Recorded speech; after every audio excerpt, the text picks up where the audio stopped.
Programming content in QL is quick and easy. You drag and drop items into a playlist,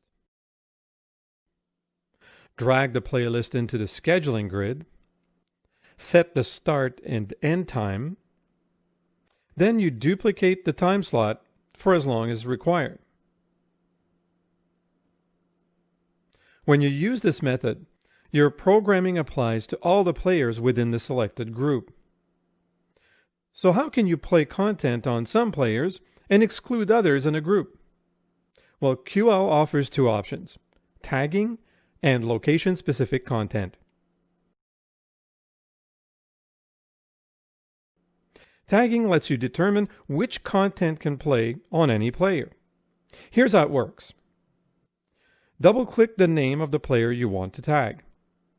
You assign tags based on the criteria of your choice. It can be a physical trait like a screen orientation, say portrait or landscape. It can also represent the type of content you want to display, like private or public. There is no set rule for tags, so you can use any word you like. New tags are added to the list and stored within each group. To add a new tag to the list, click the gray button next to the tag selection box and then select Create Tag. Next, enter the new tag name. Click OK to confirm. Now it's time to assign tags to the player. Click the selection box and then select one of its tags from the list. The tag will appear in the table. You can add multiple tags to the table, and then you decide if the content requires one or all tags to be present so it can play. We do this when we want to assign tags to the content. This takes care of the player side.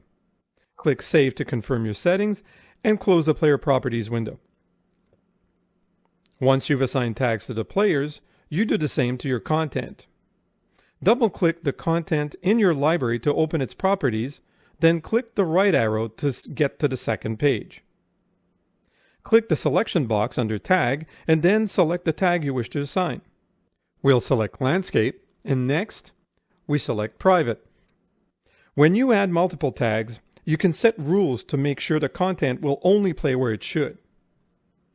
The default rule is partial match, which means the content will play if the player has at least one matching tag.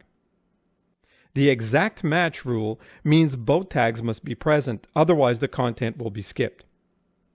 Tags are great for preventing mistakes, so if someone drags content into the wrong playlist, it'll be ignored. Click Save once you're done, and remember to click Publish to update your players.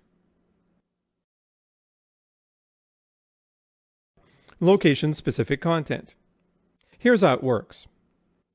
You assign location-specific content to individual players, and then you insert flags in your playlist. When a player encounters a flag, it looks for matching content. If it has content assigned, it plays it. If not, it moves on to the next item in the playlist. To begin, double-click the player name and open the player properties. On the first page, you will see the section called Location-Specific Content. The table in this section has 25 possible entries or slots. You can assign unique content or URL to each slot. Click the line where you want to add a new item. Next, click Upload Media to upload a media file or add URL to enter a web page address. You can upload images, videos, or Flash Swift files. Images will be assigned a duration of 7 seconds by default, and you can modify that if required. Video durations are detected automatically.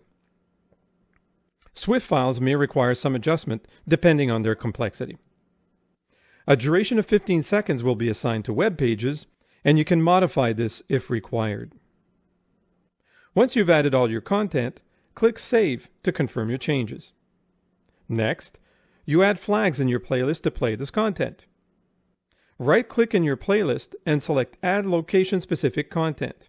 Then, select the slot number to add a flag at the bottom of the playlist. Drag the flag anywhere within the playlist to change its position. Click the Publish button to send the changes to your players. From this point, when a player encounters a location-specific content flag, it will play its assigned content. Since each player can have different content assigned to any given slot, they will show this content independently from the others in the group. So if you added flag number 5 to a playlist, each player will play the content assigned to that slot. If a player has no content assigned to slot number 5, it'll skip the flag and play the next item in the playlist. Each method has its advantages.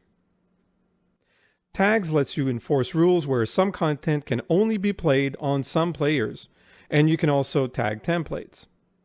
You can tag global content stored in upper levels, and rest assured this content will only play where it should, anywhere on your network.